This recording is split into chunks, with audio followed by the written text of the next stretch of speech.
Before we dive into today's video, if you haven't heard, my debut novel, Dancing with Strangers, is now available for pre-order for both paperback and ebook, and I'm so grateful for all of the positive feedback I've gotten since announcing it. Everything is linked below. ARC signups are still open and will go out later in July, so if you're interested, that's all linked in the description. Also, check out my new Dark Academia YouTube channel. It's just music and vibes. Subscribe. Okay, let's get to the books.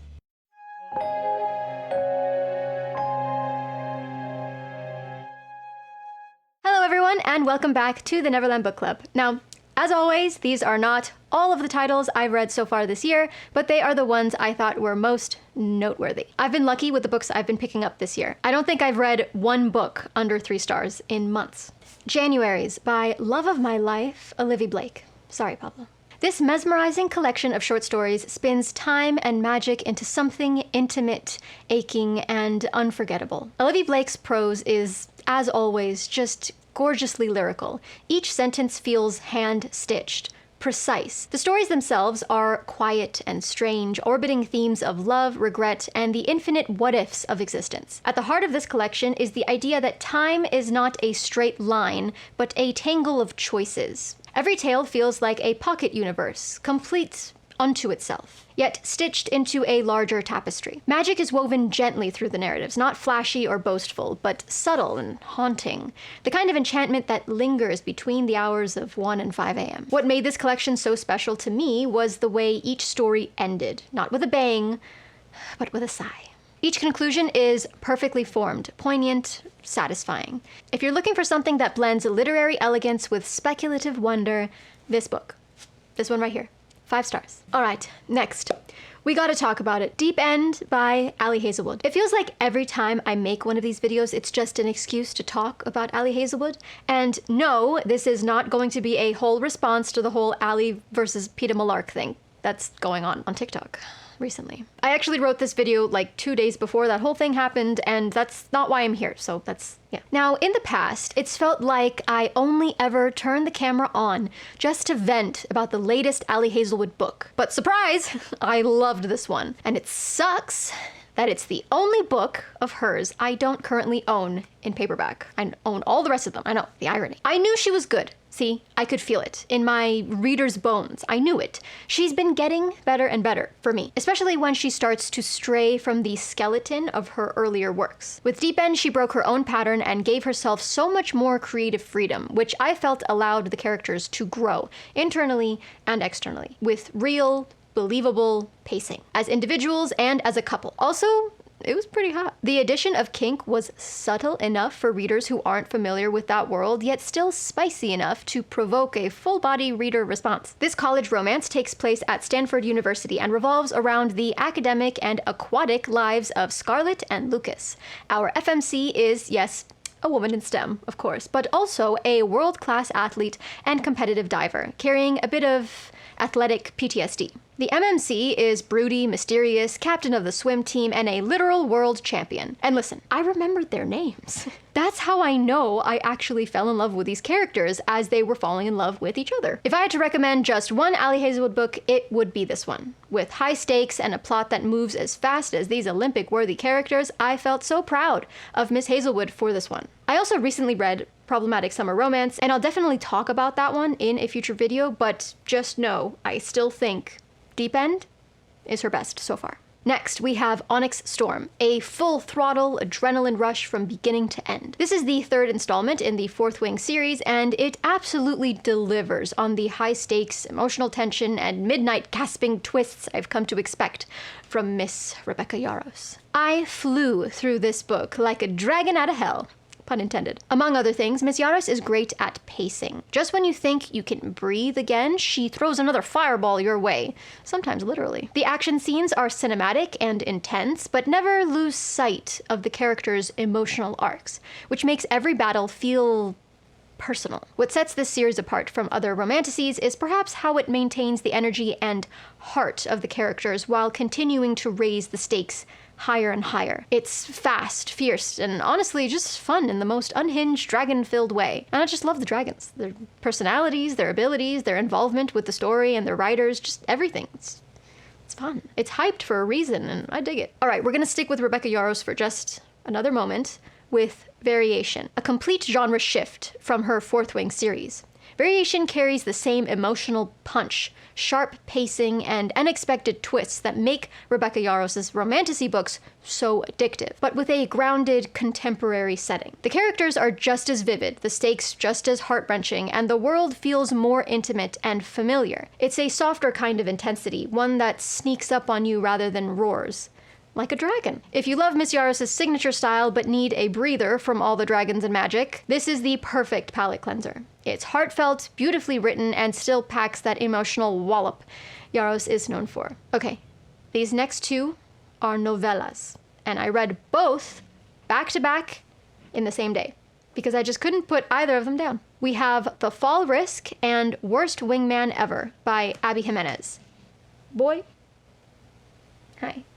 The characters this woman creates are just so heartwarming and real and just flawed enough to fall in love with after the first chapter. The writing is effortless in the best way. Simple, yet still deeply engaging. These novellas weren't trying to be grand or dramatic, and that's exactly what made them so good. They felt like real people, real moments, and real feelings wrapped up in a bite-sized perfection, little thing you can read. I spent the whole day reading poolside with a smile on my face, completely immersed. It's rare to find stories this short that still linger with you afterward, but Abby Jimenez just makes it look easy. These are exactly the feel-good reads you didn't know you needed when you download them, and they're free on Kindle Unlimited, so go do that right now. Pause. Okay, you're back? Okay, good. Because we're not done talking about my girl Abby. What is going on here? Hi. Ow!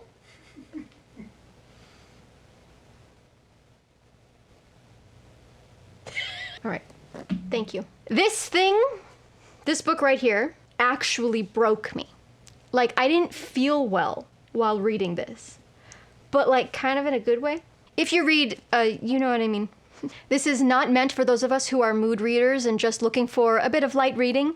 No, this is heavy stuff. Don't let the cover fool you. I don't know how she does it, but I can tell you in depth what I love about every one of Abby Jimenez's characters. She truly creates life with her writing. As you know, I don't like getting too in-depth on the plot of these books during my wrap-ups, but just to paint a vague picture for you, our female main character is someone who sees the good in people.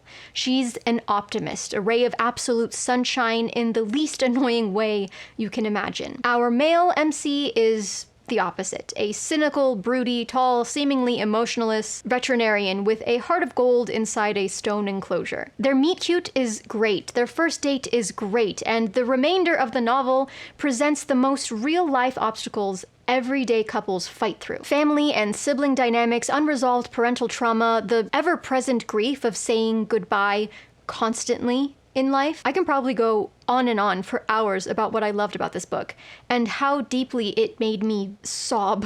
So if any of what I just said sounds like your cup of tea, please read this. Please. 5 stars. I love you, Abby. You hurt my feelings with this one, but I liked it. I should call my mom. Next, we're gonna take a quick break from romance and fantasy to talk about Beautiful Ugly by Alice Feeney. I have a list of Feeney books I've been wanting to read lately, but as you can see, I've been mood reading a lot lately, and I've been in a specifically romantic mood. Miss Feeney has done it again. Beautiful Ugly is yet another masterclass in psychological suspense.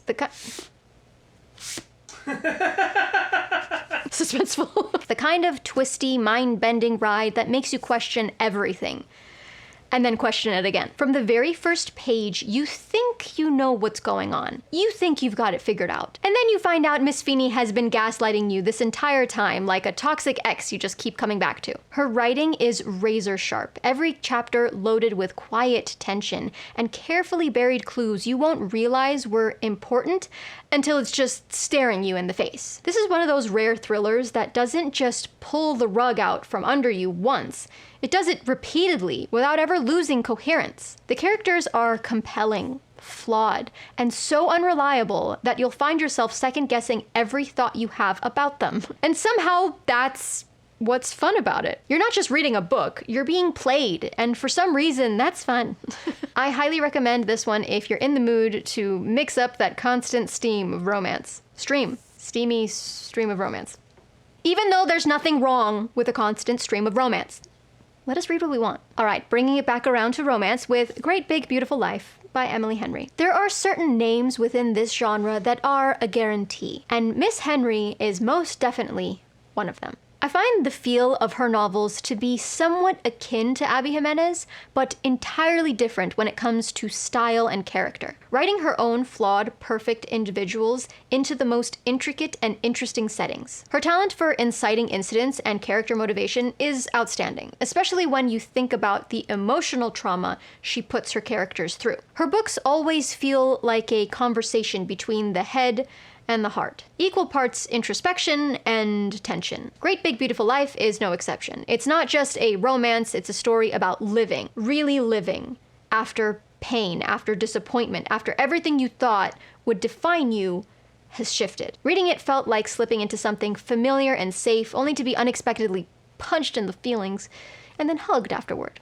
Wow, I'm surprised I have such a stable relationship with the toxicity I seem to enjoy in my stories. Emily Henry has this quiet way of sneaking up on you with depth. You think you're in for something light and lovely, and suddenly you're knee-deep in emotional resonance you didn't see coming, but are also grateful for.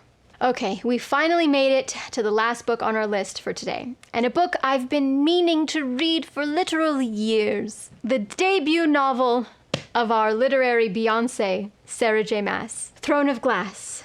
And yes, I have two copies, because one is the older cover and one is the newer one. They were both a gift. So, I've been avoiding these books for a long time now. Why?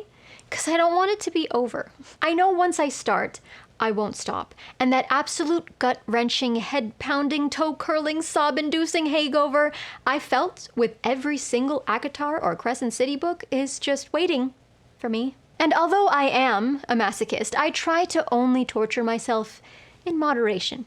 You know? I don't know how, I don't know why, but these books are truly laced with some kind of drug. There's no other explanation or description that accurately represents what it feels to read these books.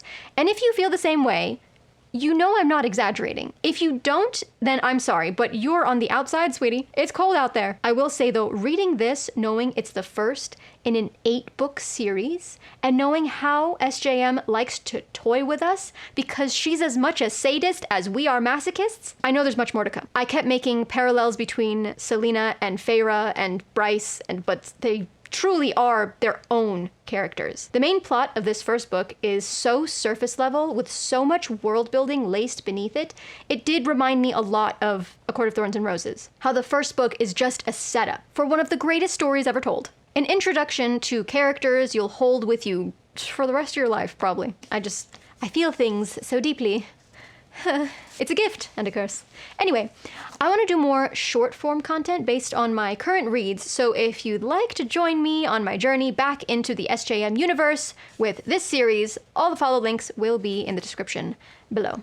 I'm so on TikTok now. It's kind of bad. But if you've been wanting to get into fantasy and haven't yet, Sarah J. Maas. That's all I have for you today, dear viewers. Thank you so much for watching. Be sure to like this video if you liked it and subscribe if you're not. And thank you to my ARC readers for your time and dedication to my very own debut novel, Dancing with Strangers, which is available for pre-order, paperback and ebook. All of it is in the description below. August 30th.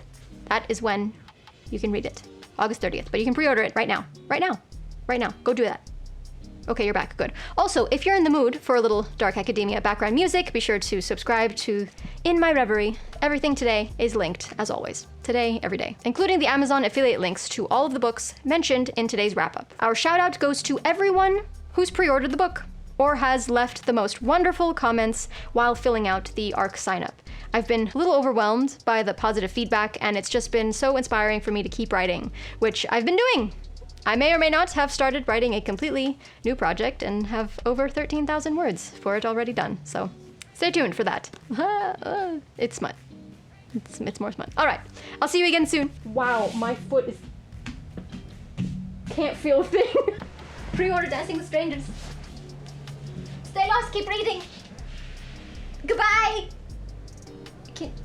Is it focused? Yeah. Goodbye.